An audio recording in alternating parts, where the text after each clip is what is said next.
নমস্কার বন্ধুরা, jobs and knowledge YouTube চ্যানেলের আরও একটা নতুন ভিডিওতে আপনাদের সকলকে জানাই অনেক অনেক স্বাগতম। 1 এপ্রিল অর্থাৎ আজ থেকে বিভিন্ন সেক্টরে বিভিন্ন রকম পরিবর্তন কিন্তু আসতে চলেছে। যেমন ইউপিআই পেমেন্ট, ব্যাংকের debit card, LPG gas cylinder, credit card, government tax প্রভৃতি বিভিন্ন ক্ষেত্রে কিন্তু পরিবর্তন আসছে বা শুরু হচ্ছে এই 1 এপ্রিল থেকে। তো কোন কোন পরিবর্তন দেখা যাবে 1 এপ্রিল থেকে সে বিষয়ে আজকের ভিডিওতে আলোচনা করব। সুতরাং আজকের ভিডিওটা কিন্তু ভীষণ ইনফরমেটিভ হতে চলেছে। আজকের ভিডিওটা প্রথম থেকে শেষ পর্যন্ত সম্পূর্ণটা দেখতে থাকুন। আজ তাক বাংলা অফিসিয়াল নিউজ পোর্টালে একটা প্রতিবেদন প্রকাশিত হয়েছে, যেখানে বলা হয়েছে 1 এপ্রিল অর্থাৎ আজ থেকে ডেবিট কার্ড, ইউপিআই এর নিয়মে বড় বদল। জেনে রাখুন। প্রতিবেদনে বলা হয়েছে, নতুন অর্থবর্ষের প্রথম দিন থেকেই দেশে বেশ কিছু গুরুত্বপূর্ণ নিয়মে বদল আসতে চলেছে। 1 এপ্রিল 2025 থেকে এলপিজি সিলিন্ডারের দাম, ব্যাংকের নিয়ম, ডেবিট ক্রেডিট কার্ডের শর্ত, টোল ট্যাক্স এবং ইউপিআই সংক্রান্ত একাধিক নয়া নিয়ম লাগু হবে। এই পরিবর্তনগুলিতে সরাসরি আপনার পকেটে প্রভাব পড়তে পারে। এক নজরে এই পরিবর্তনগুলির বিষয়ে জেনে নেওয়া যাক। প্রথমে আলোচনা করা যাক এলপিজি সিলিন্ডারের দামের ব্যাপারে। প্রতি মাসের প্রথম দিনেই এলপিজি সিলিন্ডারের দাম নির্ধারণ করে তেল ও গ্যাস কোম্পানিগুলি। 1 এপ্রিলও এই দাম বাড়তে বা কমতে পারে। সম্প্রতি 19 কেজি কমার্শিয়াল সিলিন্ডারের দামে পরিবর্তন হয়েছে। তবে বাড়ির 14 কেজির সিলিন্ডারের দাম দীর্ঘদিন ধরে অপরিবর্তিত রয়েছে। এবার সাধারণ মানুষ দাম কমার আশায় রয়েছেন। 2 নম্বরে আছে সিএনজি, পিএনজি এবং এটিএফ এর দাম। এলপিজির পাশাপাশি সিএনজি এবং পিএনজির দামেও পরিবর্তন হতে পারে। 1 এপ্রিল থেকে কোম্পানিগুলি নতুন মূল্য তালিকা প্রকাশ করতে পারে। বিমান জ্বালানির এটিএফ এর দামেও বাড়তি চাপ আসতে পারে।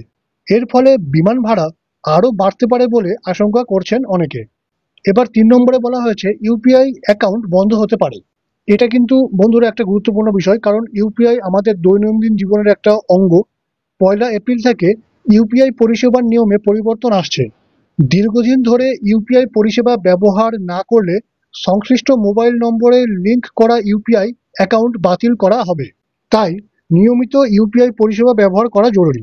অর্থাৎ আপনার ব্যাংক অ্যাকাউন্টের সঙ্গে এবং ইউপিআই অ্যাকাউন্টের সঙ্গে যে ফোন নাম্বারটা ব্যবহার করছেন সেই নাম্বারটা অবশ্যই অ্যাক্টিভ রাখতে হবে এবং সময় মতো রিচার্জ করতে হবে।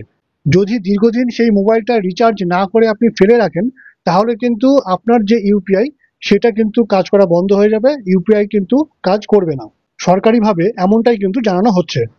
এবার দেখে নেওয়া যাক রুপে ডেবিট কার্ডের ব্যাপারে কি নিয়ম লাগু করা হয়েছে। রুপে ডেবিট কার্ডের নতুন নিয়ম অনুযায়ী 1 এপ্রিল থেকে রুপে ডেবিট সিলেক্ট কার্ডে নয়া আপডেট আসছে। প্রতি ত্রৈমাসিকে একবার দেশীয় লাউঞ্জ এবং বছরে 2বার আন্তর্জাতিক লাউঞ্জ অ্যাক্সেসের সুবিধা পাবেন গ্রাহকরা।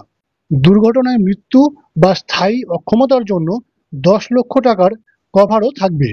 তাছাড়া ত্রৈমাসিকে একবার বিনামূল্যে জিম সদস্য পদও মিলবে।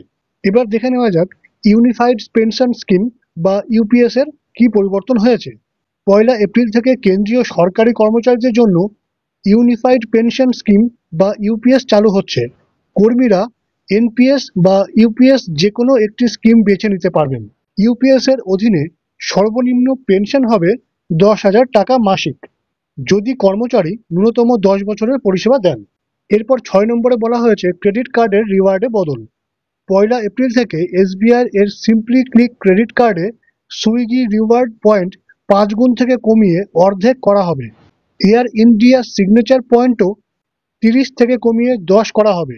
IDFC first bank club Vistara milestone রিওয়ার্ডও বন্ধ করেছে। অর্থাৎ বন্ধুরা, এগুলো কিন্তু খুবই খারাপ খবর। 7 নম্বরে বলা হয়েছে টোল ট্যাক্স বৃদ্ধি। দেশের একাধিক হাইওয়েতে টোল ট্যাক্স বাড়ছে 1 এপ্রিল থেকে। এর ফলে গাড়ি চালকদের বাড়তি খরচ বহন করতে হবে। 8 নম্বরে বলা হয়েছে এটিএম কার্ড সংক্রান্ত নিয়মে বদল। এপ্রিল থেকে বেশ কয়েকটি ব্যাংক এটিএম কার্ডের দৈনিক উত্তোলন সীমা পরিবর্তন করছে। গ্রাহকদের ব্যাংকের নয়া নিয়ম সম্পর্কে অবগত থাকা জরুরি। গাড়ির বীমা প্রিমিয়ামে পরিবর্তন। গাড়ির বীমা প্রিমিয়ামের হারেও 1 এপ্রিল থেকে সংশোধন হতে পারে। নয়া বীমা রেট জানাতে চলেছে আইআরডিএআই। ব্যাংকের ওয়ার্কিং আওয়ার্স বদল। কিছু রাজ্যে 1 এপ্রিল থেকে ব্যাংকের ওয়ার্কিং আওয়ার্স বদল হচ্ছে। তো তাহলে বন্ধুরা, 1 এপ্রিল থেকে যে যে সেক্টরে বা যে যে ক্ষেত্রে নিয়মে বদল আসতে চলেছে তার একটা ধারণা আপনাদেরকে দেওয়া হলো এই ভিডিওর মাধ্যমে। আশা করি এই তথ্যটা আপনাদের অনেকের পক্ষে হেল্পফুল হবে, এবং এই ধরনের সমস্ত তথ্যগুলো পেতে জবস অ্যান্ড নলেজ ইউটিউব চ্যানেলকে অবশ্যই সাবস্ক্রাইব করে নেবেন এবং এই ভিডিওটা অনেক অনেক করে শেয়ার করবেন, যাতে প্রত্যেকেই এই বিষয়গুলো সম্পর্কে অবগত হতে পারেন। তো তাহলে বন্ধুরা, আজকের ভিডিওতে এই পর্যন্তই। ভিডিওটা প্রথম থেকে শেষ পর্যন্ত সম্পূর্ণটা দেখার জন্য অনেক অনেক ধন্যবাদ। ভালো থাকুন, সুস্থ থাকুন, জবস অ্যান্ড নলেজ ইউটিউব চ্যানেলের সঙ্গে থাকুন।